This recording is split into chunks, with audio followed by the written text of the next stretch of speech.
Hello guys, very warmly welcome to all of you. दोस्तों, आपका फिर से स्वागत है वर्ल्ड अचीव में। वर्ल्ड अचीव्ड आपका स्वागत करता है। दोस्तों, आज हम बात करेंगे हीट वेव के बारे में।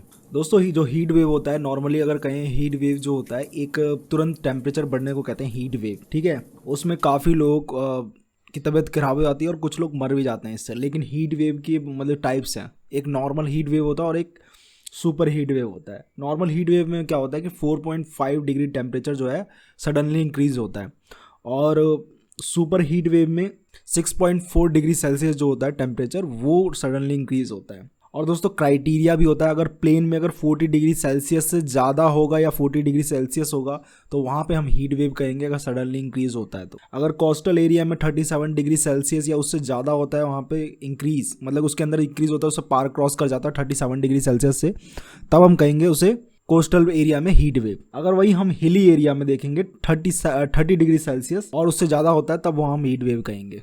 अब दोस्तों, हम रीज़न देखेंगे इसके पीछे। रीज़न क्या है कि जो हीट वेव है वो इतना ज़्यादा आता है इंडिया के अंदर।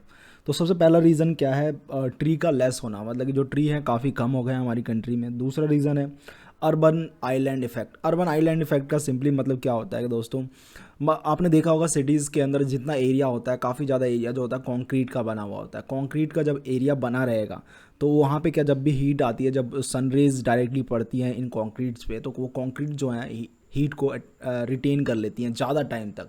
वो ज़्यादा टाइम तक गर्म रहती है और धीरे धीरे हीट छोड़ती है, जिसकी वजह से एरिया जो होता है, एटमॉस्फेयर होता है वहाँ का, वो काफ़ी गर्म हो जाता है। वो भी एक कारण है हीट वेव का। और इसी वजह से दोस्तों, अर्बन आइलैंड इफेक्ट की वजह से ही आप देखेंगे कंक्रीट वाले एरिया की वजह से ही वहाँ पे जो वाटर है वो मतलब कि ज़मीन में, ग्राउंड वाटर में जा नहीं पाता, ग्राउंड में जा नहीं पाता, ग्राउंड वाटर जिसे हम कहते हैं। जिसकी वजह से ग्राउंड वाटर भी जो होता है सिटी के अंदर वो काफ़ी लो होता है।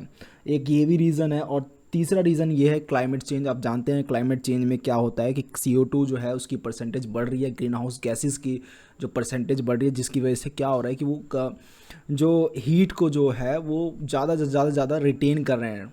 और चौथा दोस्तों ये है कि मोर ओवरहेड सन, मतलब कि मोर ओवरहेड सन का मतलब जब भी जून में आप देखेंगे कि जो ओवरहेड सन होता है हमेशा रहता है, इसकी वजह से भी एक कारण है। तो ये तो नेचुरल कारण है। चलिए गाइज, अब हम बात करेंगे कि इस सिचुएशन को कैसे हैंडल किया जाए, इस सिचुएशन को ठीक कैसे किया जाए। तो आपको बताया कि मैंने यहाँ पे ट्रीज़ की कमी है, तो ट्रीज़ को हमें बढ़ाने होंगे अपने एरियाज़ में, और उससे भी बहुत फ़ायदा होगा। मतलब उससे मतलब हीट जो है वो कम होगा।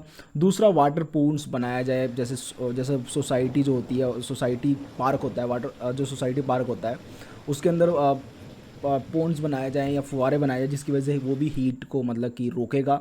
और तीसरी चीज़, अवेयरनेस बढ़ाई जाए कि लोग जब भी घर बनवाएं तो उसमें इंसुलेटिंग हीट प्रोडक्ट का यूज़ करें, मतलब कि इंसुलेटिंग जो हीट का मटेरियल जो होता है हाउस के अंदर यूज़ करें। और लोगों को अवेयर किया जाए कि आप मतलब कि जो खान पान है वो मतलब कि ठंडे रखें, मतलब कि जो हेल्दी हो, गर्मियों के लायक हो, जिससे वो उससे प्रॉब्लम ना हो। और तीसरी चीज़, कंफर्टेबल क्लॉथ्स हो। चौथी चीज़ दोस्तों, लोकल गवर्नमेंट क्या कर सकती है। आप जानते हैं कि सबसे ज़्यादा वल्नरेबल सेक्शन कौन कौन से हैं, मतलब कि जो एज्ड हैं उनको सबसे ज़्यादा दिक्कत होती है हीट वेव से। और तीसरी, जो मतलब कि गरीब होते हैं, बाहर रहते हैं, उनको ही सबसे ज़्यादा दिक्कत होती है। तो उनको जो लोकल गवर्नमेंट है उनको देखना चाहिए। और यही दोस्तों, इसी बात पे हम वीडियो को एंड करते हैं। और आपको इससे काफ़ी कुछ जानने को मिला होगा। इसी बात पे मिलते हैं। जय हिंद।